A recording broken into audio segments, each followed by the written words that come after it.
संत अगर ठान लेगा तो चुनाव की भी जरूरत नहीं है, सत्ताधारियों को सत्ता से उतारकर पटक देगा। हम 2022 के पहले अगर पूरे संत ठान लेंगे तो 2022 का चुनाव तो बाद में होगा, उसके पहले हम लोग सत्ता पलट सकते हैं। ये संतों की ताकत है। योगी जी कहीं सुरक्षित सीट अगर तलाश ले अपने लिए तो अच्छा रहता, नहीं तो यहाँ से लड़ना ठीक नहीं है। गोरखपुर चले जाएं और गोरखपुर से वो चुनाव लड़े। इज्जत बचानी है तो चुनाव लड़ना ही नहीं चाहिए, और अगर मान लो पोजीशन बने तो एमएलसी बनकर मुख्यमंत्री बन लेना। किसी पार्टी विशेष का कोई रंग नहीं होता है, वो तो सबका विकास सबका साथ लेकर चल रहे हैं, तो फिर भगवा क्यों लहरा रहे हैं? किसी ट्रेन को किसी बस को आप भगवा करवा के किसका पेट भर दे रहे हो? जब कांग्रेस मुक्त भारत हो सकता है तो देश बचाने के लिए भाजपा मुक्त भारत भी निर्माण किया जा सकता है। ये देश ने जो किया है वो देश करेगा। मेला के नाम पर, दीपोत्सव के नाम पर करोड़ों रुपए सुरक्षा एजेंसियों को सरकार के द्वारा दिया जाता। उस सुरक्षा एजेंसियां क्यों नहीं ऐसे लोगों को जो कालनेमी यहाँ घूम रहे हैं, जो डाकू के बेस में, संत के बेस में घूम रहे, उनको सुरक्षा एजेंसियां क्यों नहीं कवर करती हैं? अनाउंसमेंट अगर किया जाएगा, हम सारे 14,000 मंदिर हैं, सब साधु वेशधारी हैं और सब मेला क्षेत्र के अंदर में रहते हैं, और अगर इस तरह का सरकार के द्वारा, बीजेपी के द्वारा माहौल बनाया जाएगा कि साधु वेशधारी लूटपाट कर रहे हैं, कहीं हम 2-4 साधु अगर घोर पब्लिक के बीच में पड़ गए तो हम तो पिट जाएंगे, हम तो सब मार दिए जाएंगे। जो संत राजनीति में आए हैं, ये मार्गदर्शन करें, अपने शिष्यों को उच्च पदों पर भेजें। जब संत स्वयं उसी दलदल में लिप्त हो जाएगा तो क्या सफाई करेगा? दोस्तों, मैं हूं दानिश और स्वागत है आप सभी का हमारे चैनल में। जैसे आप जानते हैं, लगातार यूपी चुनाव यात्रा हम कर रहे हैं और इस वक्त मैं मौजूद हूं अयोध्या में। अयोध्या में मेरे साथ तमाम साधु संत मौजूद हैं। अयोध्या वो जगह है जिस अयोध्या ने भाजपा को 2 सीटों से, मैं हर बार जब भी अयोध्या आता हूं ये बात कहता हूं कि अयोध्या ने ही 2 सीटों से बिठाकर प्रधानमंत्री की कुर्सी दिलाई है भारतीय जनता पार्टी को। तो इसलिए सबसे ज्यादा जो जरूरी है, महत्व है, वो अयोध्या का इसलिए हो जाता है कि आने वाले चुनाव में अयोध्या के जो साधु संत है वो इस बार किसके साथ जाएंगे। और दूसरी बात यह है कि आज योगी आदित्यनाथ यहां पर आ रहे हैं सामूहिक विवाह कराने। अयोध्या सबसे ज्यादा आते हैं वो, और कहीं नहीं जाते। तो अयोध्या में आए हैं, उस पर भी चर्चा करेंगे, साथ ही इस बात पे भी चर्चा करेंगे कि इस बार का जो साधु संत समाज है वो किसके साथ जा रहा है। क्या योगी आदित्यनाथ के साथ जाएगा, मोदी के नाम पर वोट करेगा, या धर्म के नाम पे वोट करेगा, या इस बार विकास के नाम पे वोट होगा, और कितना विकास हुआ है साधु संतों का। क्योंकि भारतीय जनता पार्टी, थोड़ी ज्यादा लंबी बात हो रही है, इसलिए हो रही है क्योंकि ये सबसे ज्यादा बड़ा मुद्दा है कि जिस नाम से, जिस साधु संतों के नाम से सत्ता पे काबिज हुई भारतीय जनता पार्टी, क्या उनका विकास हुआ या नहीं हुआ। महाराज जी, आपसे शुरुआत करेंगे, आपका परिचय से शुरुआत करेंगे। मैं दिलीप दास त्यागी जी के अध्यक्ष रघुवंश संकल्प सेवा ट्रस्ट अयोध्या। ठीक है, तो सबसे पहला सवाल यही है, साधु संतों के नाम पर, अयोध्या के नाम पर 2 से 300 से ज्यादा सीटें लेकर जो भारतीय जनता पार्टी आई, क्या वो वाकई में उस पर खारी मतलब कर पाई वो काम जो उसने कहे थे, या नहीं कर पाई?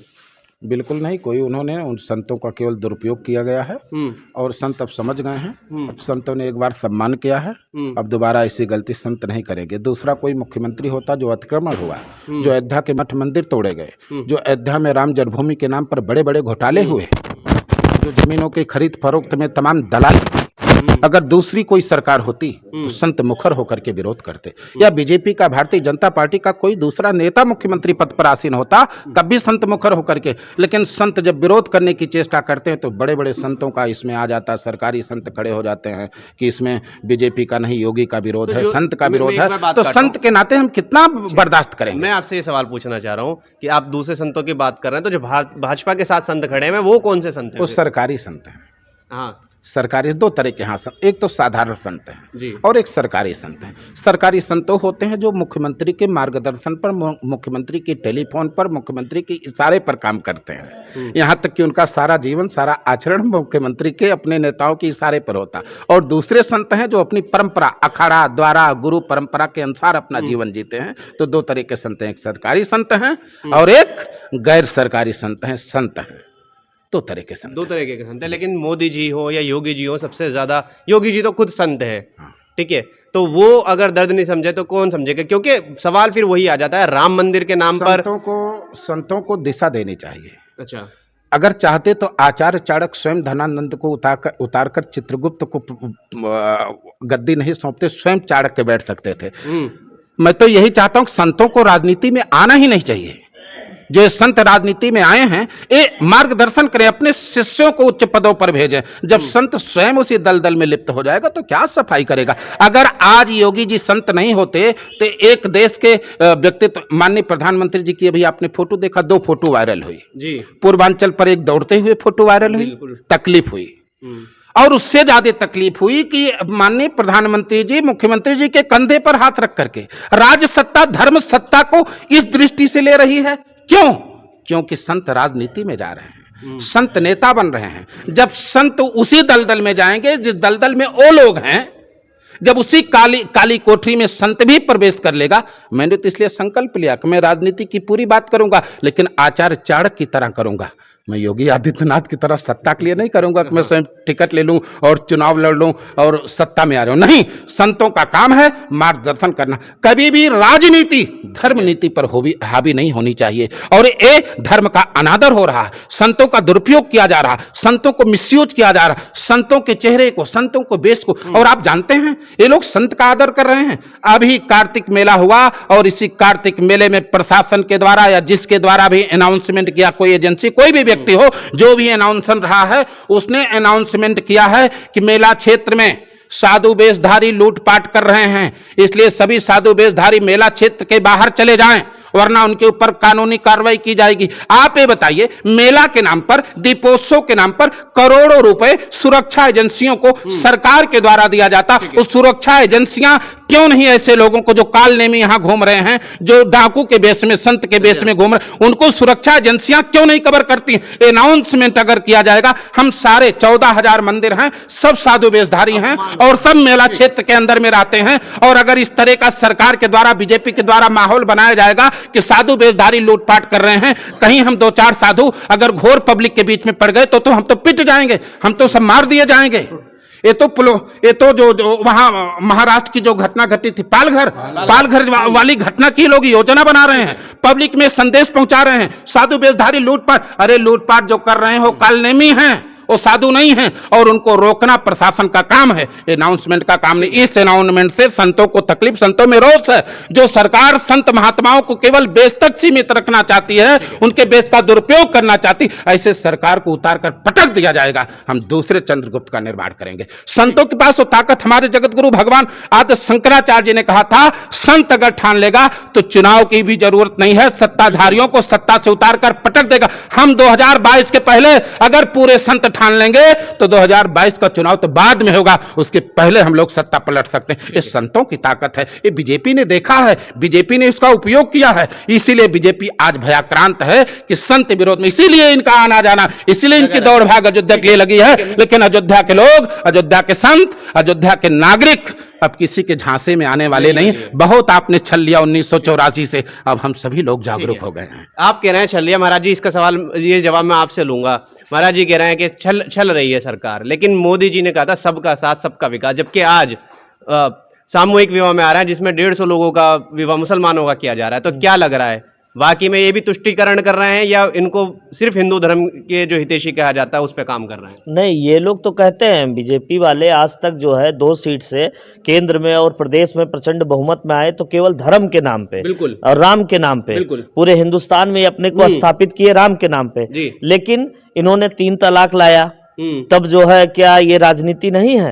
अभी जो सामूहिक विवाह है आज, इसमें 150 शादियां हो रही है मुस्लिमों का और 150 लगभग जो है हिंदू पक्ष का हो रहा है। तो ये क्यों कर रहा है? इसीलिए तो कर रहे हैं क्योंकि मुस्लिम वोट भी आए, मुस्लिमों का भी वोट आए। अगर हमारे पार्टी से राष्ट्रीय अध्यक्ष जी अगर जिन्ना का नाम लेते हैं केवल, तो वो जिन्नावादी हो जाते हैं, मुस्लिमवादी हो जाते हैं, नमाजवादी हो जाते हैं। तो इस तरीके से आरोप लगाते अपने करते हैं, तो उसको नहीं बताया जाता है। अभी देखिए कितना प्रचंड महंगाई था पेट्रोल और डीजल का, और उपचुनाव में इन्होंने करारी हार का सामना किया। कई जगह हुआ, तुरंत जो है पेट्रोल और डीजल का दाम गिरा दिए। फिर उसके बाद यहाँ से सर्वे करवाए, उत्तर प्रदेश में सर्वे हुआ, तो सर्वे में ये बहुत करारी हार का इनको सूचना गई कि हाँ उत्तर प्रदेश में बीजेपी हार रही है। तो हारने के बाद इन्होंने क्या किया, तत्काल किसानों का बिल वापस लिया। फिर उसके बाद हल्ला हुआ, विपक्ष पार्टियों ने हल्ला किया कि ये केवल ऐसे कह रहे हैं, हो सकता है बाद में फिर पुनः ये बिल ले आए। तो इन्होंने शायद उसमें भी पारित करके और बिल हटाए। तो ये संकेत है 2022 में करारी हार है और ये जो है इनका सुपड़ा साफ हो जाएगा। आप देखिएगा योगी जी अगर कहीं सुरक्षित सीट से चुनाव लड़ते हैं गोरखपुर से तो शायद इनकी सीट लेकिन स्वयं की बच उनको लग रहा है अयोध्या सबसे ज्यादा सुरक्षित है। अयोध्या नहीं सुरक्षित है, इनको तो मर्यादा पुरुषोत्तम भगवान श्री राम के पुजारी सत्येंद्र दास जी ने खुद एक इंटरव्यू में 2 घंटा पहले आज तक चैनल पे आए थे 2 घंटा पहले माननीय मुख्यमंत्री जी उसी चैनल पे बोल के गए थे। उसी चैनल पे माननीय मुख्यमंत्री जी बोल के गए थे। उसके बाद आज तक चैनल के एंकर ने पूछा, चित्रा जी थी तो उन्होंने पूछा तो उन्होंने बताया कि देखिए योगी जी कहीं सुरक्षित सीट अगर तलाश ले अपने लिए तो अच्छा रहता, नहीं तो यहां से लड़ना ठीक नहीं है, गोरखपुर चले जाएं और गोरखपुर से वो चुनाव लड़े।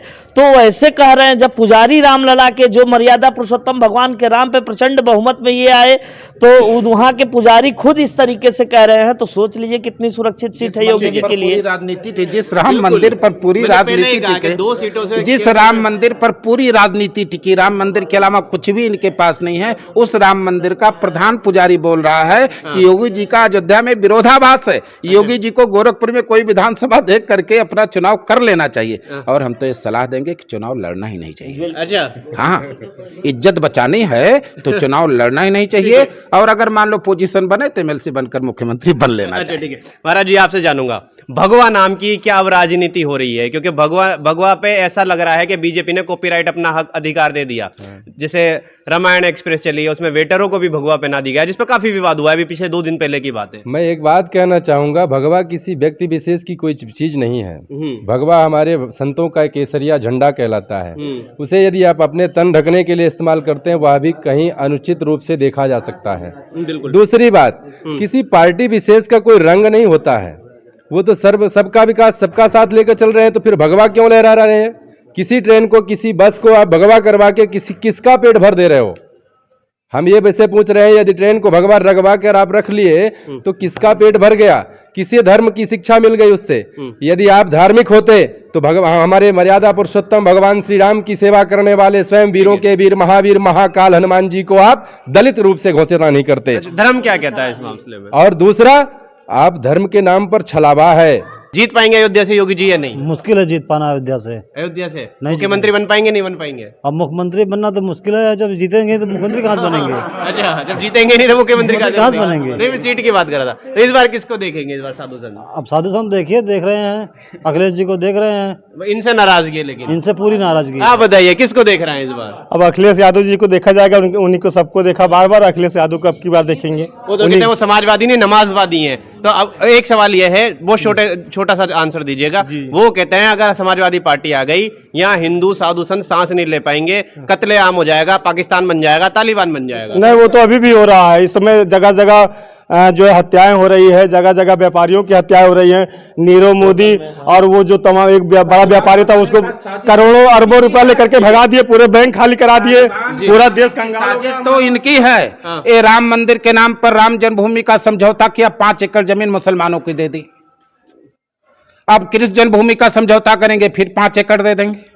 एक काशी विश्वनाथ का समझौता करेंगे, फिर 5 एकड़। ये 3 पाकिस्तान तालिबान तो यहीं बनाने को, उत्तर प्रदेश में बनाने के अपनी राजनीतिक इनको लड़ाते रहेंगे, मंदिर मस्जिद वालों को लड़ाते रहेंगे और अपनी राजनीतिक रोटी सेकते रहेंगे। अब ये ना तो पाकिस्तान बन नहीं पाएगा क्योंकि ये समझौता इसका कोई मतलब नहीं है। इनको जो भी करना था ये कर चुके, अब इनको करने का कोई अवसर नहीं है। अब जो भी होगा अब संतों के द्वारा निर्णय लिया जाएगा, अब धर्मादेश जारी होगा। अब हम लोग उसी को मतदान करेंगे, उसी की सरकार बनाएंगे जो संतों का और राष्ट्र का संरक्षण करेगी। अब देश आरक्षण की आवश्यकता नहीं है, अब देश को संरक्षण की जरूरत है। अब हम लोग ऐसे नेता की तलाश करेंगे, ऐसे पार्टियों का निर्माण करेंगे जो एक सबसे बड़ा खतरनाक गृह युद्ध का निमंत्रण दे रहा बार बार, आरक्षण आरक्षण आरक्षण। बाबा साहब अंबेडकर, आज संविधान दिवस है, मैं इस पर कहना चाहता हूं देशवासियों को आपके चैनल के माध्यम से, जब बाबा साहब भीमराव अंबेडकर ने 10 वर्ष के आरक्षण के लिए आरक्षण आरक्षित किया था, उसमें देश की परिस्थिति कुछ और थी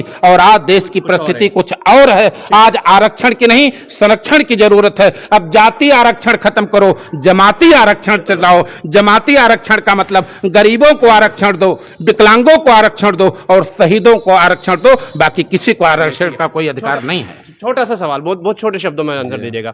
2022 या 2024 में भी लड़ाई है बीजेपी के खिलाफ?